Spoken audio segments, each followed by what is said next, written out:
So, hello everyone. Good day everyone. I'm Renz Denzel A. Di Castro and karon is i-report na ko akong topic ang literacy as an economic accelerator by Hanushek and Wusman's perspective. So, let's start. So, in the introduction, literacy traditional regarded as the ability to read and write has emerged as a critical determinant of economic prosperity. In their seminal work, Eric Hanushek and Ludger Wusman argue that beyond just basic literacy is the quality of education and cognitive skills developed through schooling that drives economic growth. These reports explores their theory of human capital development and its application on economic acceleration, especially in developing countries like Philippines. So, literacy, what is literacy as an economic accelerator? Unsa may meaning ana? So, unsa man ang relate niya sa economy sa Pilipinas? So, literacy as an economic accelerator highlights how important high quality education is for long-term economic growth, especially for the development of reading and cognitive abilities. They contend that a country's production and prosperity are mostly determined by its learning results rather than the number of years spent in school. They illustrate the significance of funding efficient and fair educational system by using cross-national studies to show that nation with greater levels of literacy and problem-solving abilities see quicker and more sustained economic development. So, unsa may pasabot jud ana niya. So, ang literacy as economic accelerator, like it shows nga how important ang quality of education para sa future economy sa country.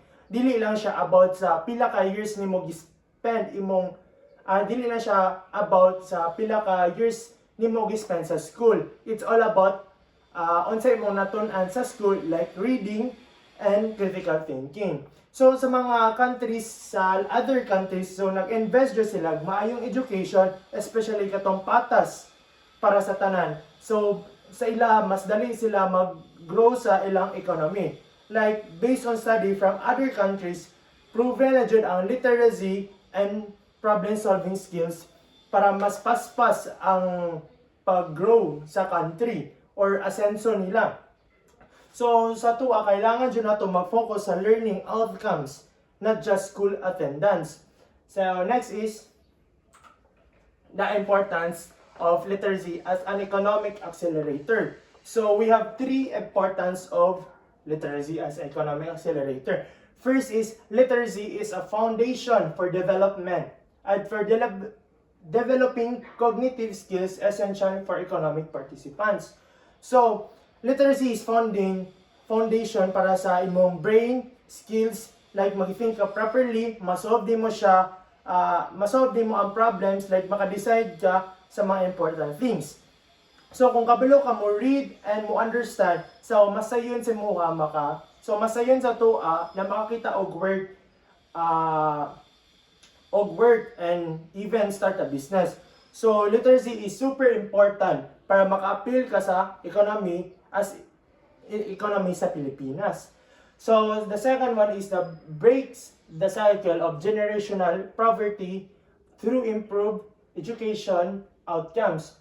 So, diri nindot jud ang education outcome if kailangan nato nindot ang education outcomes and also ma-prevent nato ang poverty sa Pilipinas.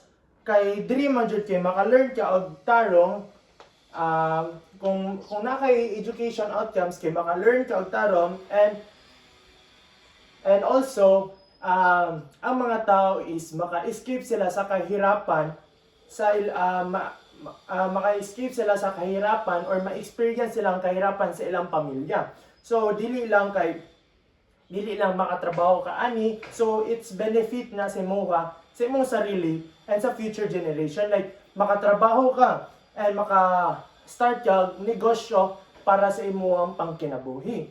So dili lang ni siya makatabang sa imuha, even makatabang siya sa atoang country, which is here in the Philippines. So the third one is provide evidence that quality of education drives national progress. So dili dili lang magmatter ang or dili lang jud enough ang pila ka years nimo gispend sa eskwelahan.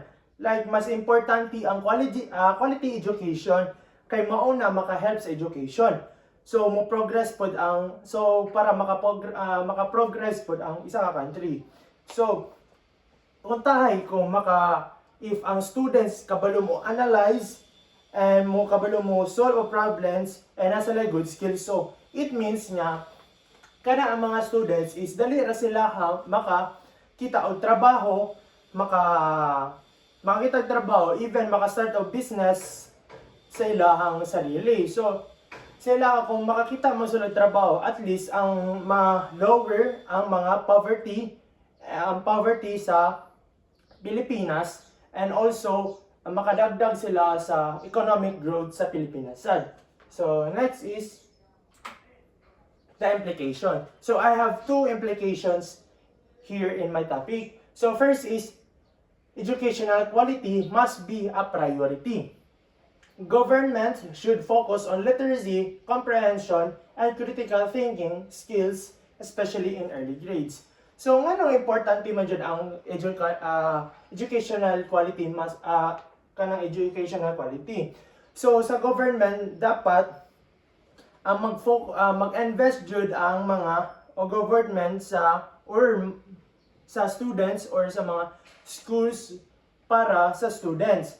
Like kung ma-invest man gud ang government, like for example sa reading and understanding o thinking skills, lalo na sa early grade. So kung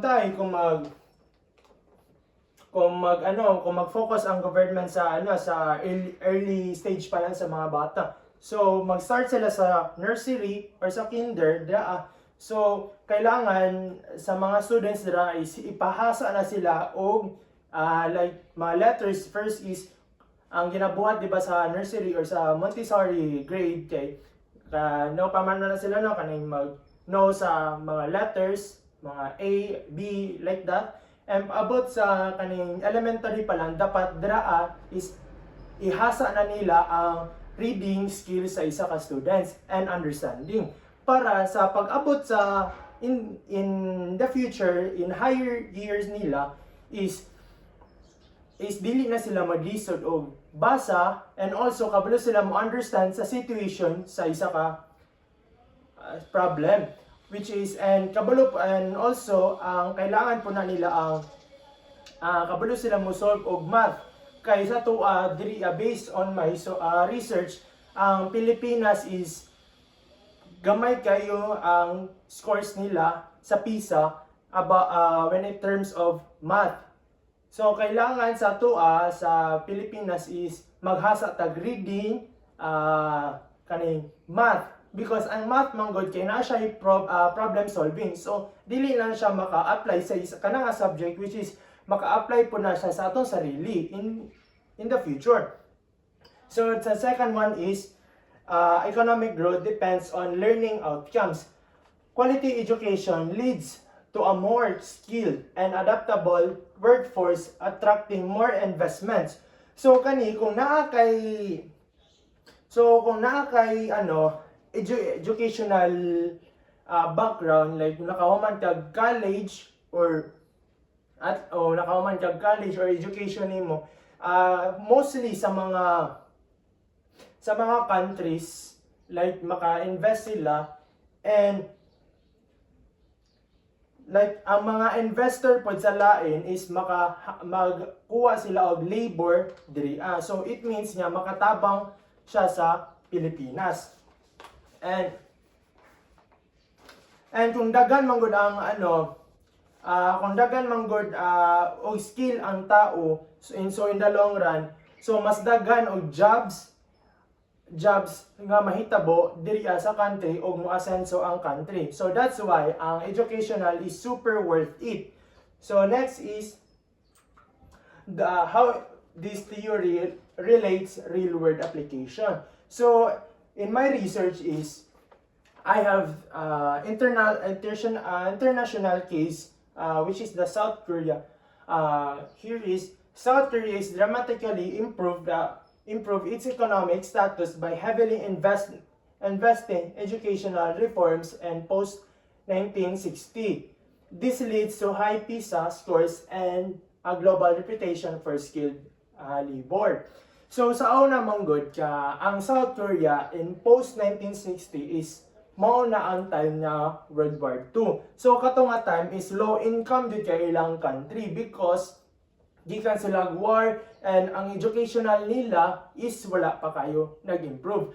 So after the World War II, dito ang government nila nag-invest maayo sa mga educational mostly in reading, math and science. So karon tan-awa ang South Korea, di ba, karon is nilago na, di ba, ilang country tungod pod sa ilang gibuhat sa una, which is nag-invest sila og education para sa mga tao, at least mga tao dili sila maka-experience of poverty. So naasay uban countries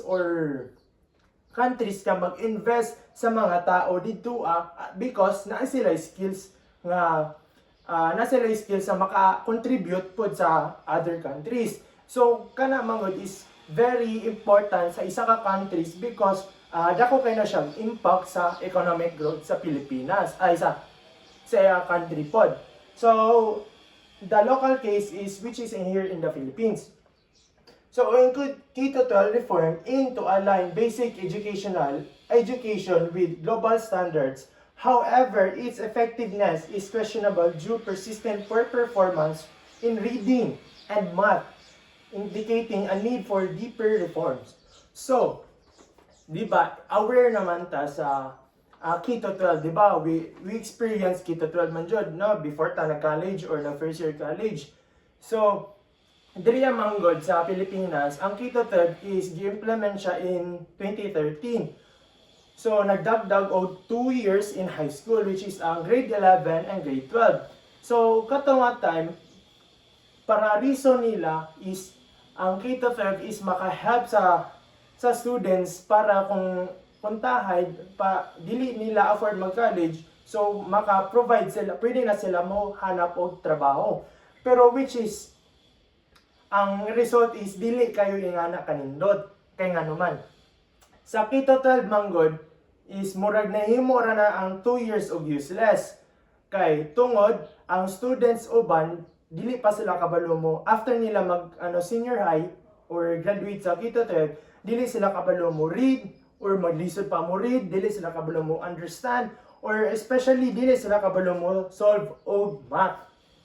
Kay ang Pilipinas manggod kay dili kayo ni ang Pilipinas is dili kayo sila naga-invest more on educational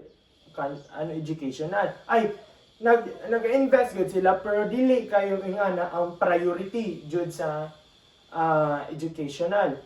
So ang murag sa K-12 is nahimo lang siya og useless nga thing lang siya. So next is what are the strengths of this topic? So first is it provides useful guidance for policymakers by emphasizing that improving the quality of education, not just increasing access, is to key economic development. So ang strengths diriya, it means nga this concept super helpful para sa mga leaders or policymakers lang dili lang mag-focus lang sa daghan nga students nga mag-eskwela para unsaon pag-improve sa quality learning. Based sa study ni Hanushek o Guzman, learning outcomes jud ang pinaka-importante for economic growth, not just enrollment. So dapat jud sila mag-invest sa teaching quality and student skills. So next one is the theory helps explain why countries like South Korea with a strong learning outcomes grew rapidly while the other similar schooling years but poor outcomes lag behind. This study is come from Hanushek and Guzman. So ang theory nag-explain nga no ang South Korea is niya asensyo like pas-pas ilang pag-asenso. Kaya ang mga students dito is bright and high ilang learning outcomes. Bisan pa og same ra og year school sa uban countries wala man sila sa atua manggod kung i-base na to sa to is wala kayo manggod sila ka learn og maayo. So kita nabiyaan na ta sa South Korea. So next is the third one is the theory is supported by global data such as PISA and TIMSS showing that the countries with higher cognitive skills tend to achieve stronger economic growth. So di ba ang ganina kung naatay educational outcome or higher cognitive skills which is ma-learn na to na sa pinaagi sa pag-eskwela like reading and understanding. So sa isa ka countries is ma-achieve dyan nila ang economic growth sa isa ka country. So mo na ang mga strengths nila. And next is what are the limitation? Kung sa may limitation ani. The theory does not fully address inequality in education system such as the gaps between rural and urban students or sa mga rich and poor learners. Okay, mostly manggod is naadyo na ang educational inequality like kung dato ka is makahatag dyan na sila og maka-provide dyan na sila og quality learning if kung dili kay nga nakakwartahan or dili kay nga nakadato is sa imuha is more limited lang jud kayo siya. Dili siya ingon na same sa ma-provide sa mga rich people. So sa second one is economic growth is influenced by multiple factors like governance and innovation which the theory does not completely consider. It's by Pritchett in 2013. So the third one is it assumes that the schools are the main source of literacy but ignores the role of family, community, and health condition in developing countries within the cognitive skills. So the next one is my policy recommendation. So I have two policy recommendations. First is prioritize quality over quantity in education. So government should focus not only on increasing access to education but also improving learning outcomes, especially in literacy and numeracy, by using performance-based system and regular assessments to measure actual students' learning. So dili enough nga daghan lang maka-enroll sa school. Dapat sure na jud ang government na ay learning, especially reading and math. Kay pwede sila magamit sa performance-based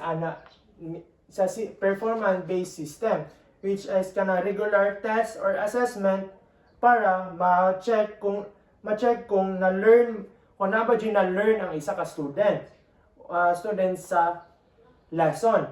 So the next one is the strengthen early grade reading programs. As I said kanina, kailangan jud na strengthen pa ang reading sa early grade. Kay it because manggod dapat sa mga bata pa lang is kabalo na sila mubasa sa ilang childhood or primary. Like kung draa manggod pero kanina explain na ako kanina, draa manggod kay kung early stage lang dapat ma-build na ang good learning habits and reading skills sa mga bata. most lalo na sa mga communities nga lisod ang access quality education, kay sila ang pinaka need og support. If strong ilang start, mas ready sila for the future. So the next one is what are the reflection or insight as a student? So ang insights na nakuha about my topic is I learned that literacy is more than just learning how to read and write. It's really important for helping people get better jobs and for helping the country grow. After studying the theory of Hanushek and Wasmans, I understood that just going to school is not enough. What really matters is if the students are actually learning and understanding things, especially reading and math. I saw how South Korea became a rich and successful country because they give importance to learn, not just adding years in school, but in the Philippines, even though we have K-12 now, many students still have a hard time reading or solving problems like math. That means we still need to improve how we teach and help students learn better. In my opinion, if we want our country to do better, we must focus on helping students to truly learn, starting with reading and understanding. Good educational and strong literacy can change lives and build a better future for all of us. So, and my reflection as a student is, as a student, I realized that literacy is not just about reading and writing. It plays a big role in helping people succeed and making countries' economy stronger. The theory by Hanushek and Wasman taught me that the quality of what we learn in school is more important than just the number of years we spend here. When students really understand what they learn, they are more prepared for work and life. In the Philippines, many students struggle with the reading and learning, especially in the poor and far away areas. That's why programs to improve literacy are really important. This topic made me value my education more and remind me that learning well can help not just me, but also my community and my country. So that's all on my report. Thank you for listening.